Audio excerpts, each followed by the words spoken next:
So now I'd like to invite Dr. Devina Kumar, who's an assistant professor of physical therapy in the department, in the physical therapy department at the University of Rhode Island.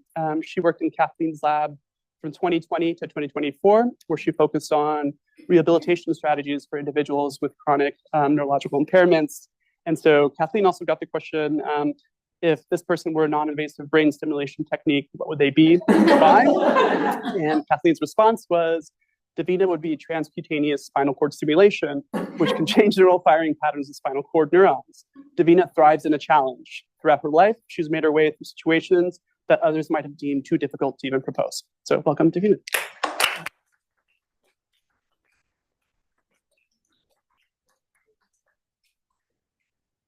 Thank you for this.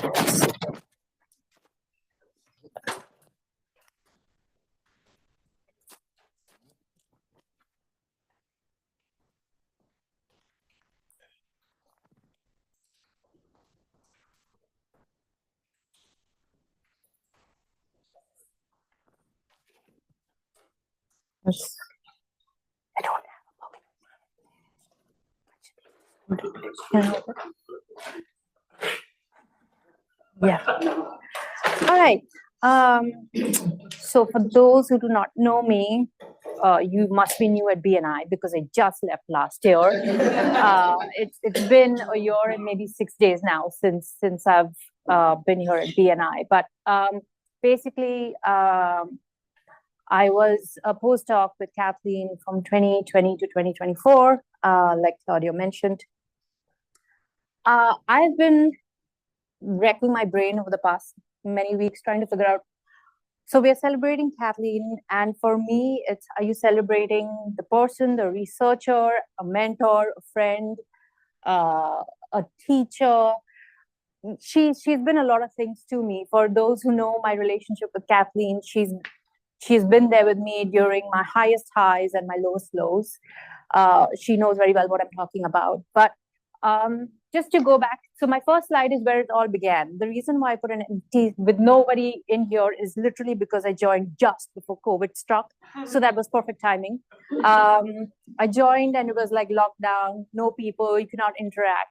My interview was with Kathleen and with Dr. Gordon, and I still remember that because I was so in awe of her research. I always wanted to do something where it's more real life based, more functional, and she was working with kids with CP, and the idea being these bimanual activities, you're focusing on games and you're making it fun for them, and that's what I loved. So I approached her and she's like, so do you have any questions? And I was like, yes, I have this one question about this one research paper.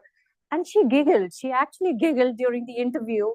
And I remember that because I think it was just really unheard of, kind of like what Vibhu was talking about yesterday. Like she just comes in when he was giving the interview. Anyway, not to deviate. But the idea being she actually giggled and she was like, oh yeah, I didn't really like that paper that much. And I was like, wow, she's amazing. I mean, imagine somebody who's ready to criticize one of their own papers, with a pinch of salt and being so upfront and honest about it. And I remember keeping the phone down when I got done with the interview.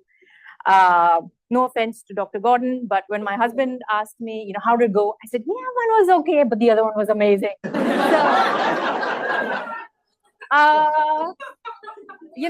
So since then, there's kind of been no looking back because it was COVID. We did an entirely virtual study from home. Our lab was much more bigger then. There was, as in now COVID got better and decreased. I got involved with camp and I got really some amazing hands-on experience with what that was about. We were able to get some papers out. I've been somebody where, it's like what Kathleen mentioned, and I'm very grateful. But it's very tough for me to get excited about things. And when I don't, I get very disheartened. And Kathleen she's an amazing teacher and a mentor because she has a way of finding your weakness and turning it into a strength. So I remember she asked me, she's like, hey, I'm thinking of writing a paper on adults with CP. Why don't you like help me figure it out? So I said, yeah, sure. This is amazing. Like my first author paper, blah, blah. And I didn't really know what I was going to do. Like I was like, okay, I need to get my postdoc and I need to get out, set up my own lab. But I had no direction then. I did not really know what I wanted to do. I knew I did not want to work with kids because I love them. I have one, but I cannot. It's just a lot with their nap times and sleep times and oh my gosh, the entire thing. So she was like, why don't you write this paper with me? And when I was doing research on adults with CP, it was a big reality check for me because I thought CP had been figured out. There's been so much research in CP that, you think they transition into adulthood and probably it's the same thing. What I found out was that once people, there's extensive research in kids with CP because, that's when you want to maximize functional recovery and you want them to really become the best of who they can be. But the minute they transition into adulthood, there's a big drop in insurance, there's a big drop in studies, there's limited access, there are so many barriers, like it's highly understudied. And I remember coming up to Kathleen to her office and I just looked so shocked. I was like, did you know that people actually think that women with CP cannot have kids? Like that's been published in literature. And she's like, yeah. And I was like, okay. I was like, did you know that, there's literally nothing out there for women and people often do not have the right equipments to even do something basic as a pap smear for them? And she's like, yeah. So she has a very nice way of not offending you, but she does, kind of, and I was just blown away by that. And I was like, you know what? I have my calling now.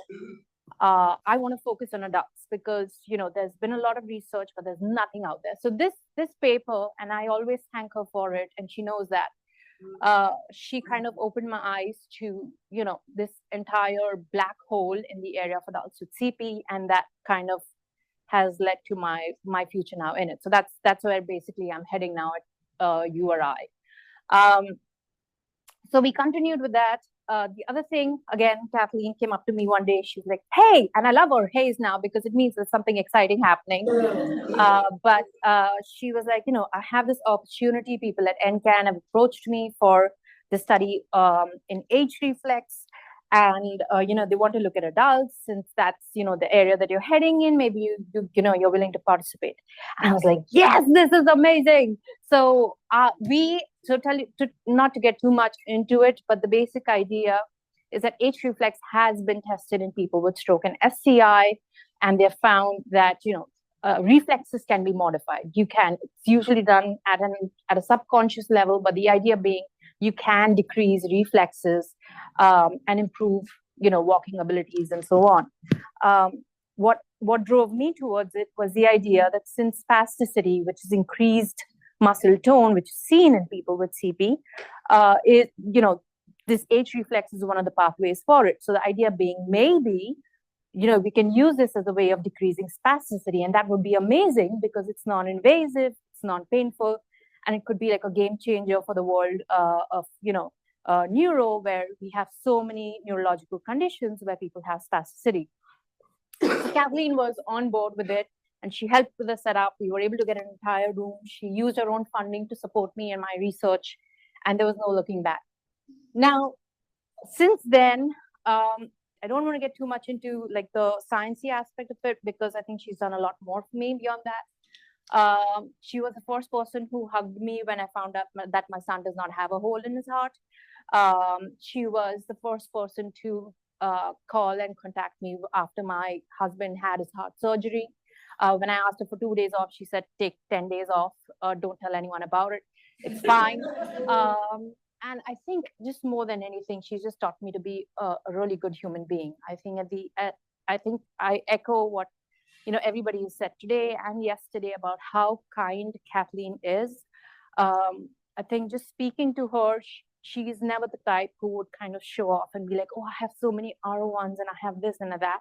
She is so humble and so down to earth that I have never hesitated to ask her a dumb question, no matter how dumb it might seem, like that kind of like, oh, did you know people think, women cannot have kids and children. Yeah. So that's Kathleen with me and my son on my last day here at BNI, and yeah, just taking her legacy forward. I'm an assistant professor now at University of Rhode Island, and I think some of things that her words and her thoughts that I've carried forward with me is first, never ever take no for an answer. I love that about Kathleen. She's always stood her ground for her ideals, for her principles, for her approach towards life, for her fight towards, being treated as equal, no matter what. And the second thing is just being a boss.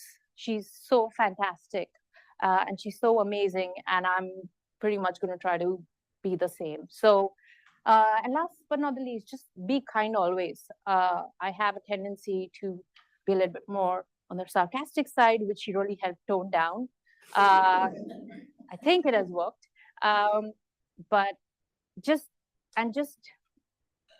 being having a shoulder to lean on, and just listening and hearing you out. So thank you for being an advisor. Thank you for being a mentor, a teacher, and a friend.